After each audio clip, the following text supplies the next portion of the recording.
आदरणीय सभापति जी, पूरा विश्व अनेक चुनौतियों से जूझ रहा है। शायद ही किसी ने सोचा होगा कि मानव जात को ऐसे कठिन दौर से गुजरना पड़ेगा। ऐसी चुनौतियों के बीच इस दशक के प्रारंभ में ही हमारे आदरणीय राष्ट्रपति जी ने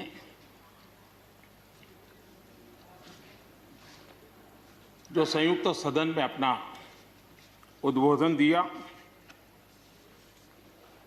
वो अपने आप में इस चुनौतियों भरे विश्व में एक नई आशा जगाने वाला, नया उमंग पैदा करने वाला और नया आत्मविश्वास पैदा करने वाला राष्ट्रपति जी का उद्बोधन रहा। आत्मनिर्भर भारत की राह दिखाने वाला और इस दशक के लिए एक मार्ग प्रशस्त करने वाला राष्ट्रपति जी का उद्बोधन रहा। आदरणीय सभापति जी, मैं राष्ट्रपति जी का तहे दिल से आभार व्यक्त करने के लिए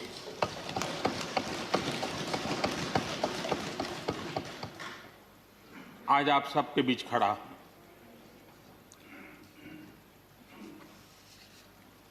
राज्यसभा में करीब 13-14 घंटे तक 50 से अधिक मान्य सदस्यों ने अपने विचार रखे, बहुमूल्य विचार रखे, अनेक पहलुओं पर विचार रखे और इसलिए मैं सभी आदरणीय सदस्यों का हृदयपूर्वक आभार भी व्यक्त करता हूं इस चर्चा को समृद्ध बनाने के लिए। अच्छा होता कि राष्ट्रपति जी का भाषण सुनने के लिए भी सब होते तो लोकतंत्र की गरिमा और बढ़ जाती और हम सबको कभी गिला शिकवा न रहता कि हमने राष्ट्रपति जी का भाषण सुना नहीं था। लेकिन राष्ट्रपति जी के भाषण की ताकत इतनी थी कि न सुनने के बावजूद भी बहुत कुछ बोल पाए। ये अपने आप में उस भाषण की ताकत थी, उन विचारों की ताकत थी, उन आदर्शों की ताकत थी कि जिसके कारण न सुनने के बाद भी बात पहुंच गई। और इसलिए मैं समझता हूं इस भाषण का मूल्य अनेक गुना है। आदरणीय सभापति जी, जैसे मैंने कहा, अनेक चुनौतियों के बीच राष्ट्रपति जी का इस दशक का प्रथम भाषण हुआ।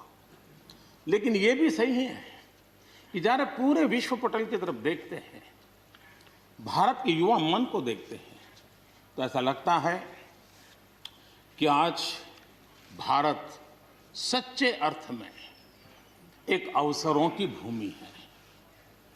अनेक अवसर हमारा इंतजार कर रहे हैं और इसलिए जो देश युवा हो, जो देश उत्साह से भरा हुआ हो, जो देश अनेक सपनों को लेकर के संकल्प के साथ सिद्धि को प्राप्त करने के लिए प्रयासरत हो, वो देश इन अवसरों को कभी जाने नहीं दे सकता।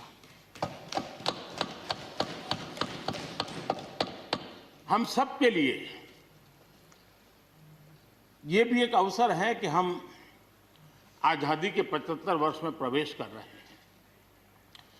ये अपने आप में एक प्रेरक अवसर है।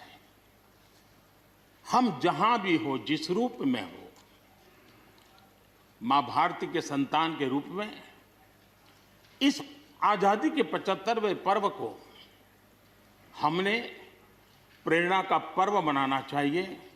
देश को आने वाले वर्षों के लिए तैयार करने के लिए कुछ न कुछ कर गुजरने का होना चाहिए।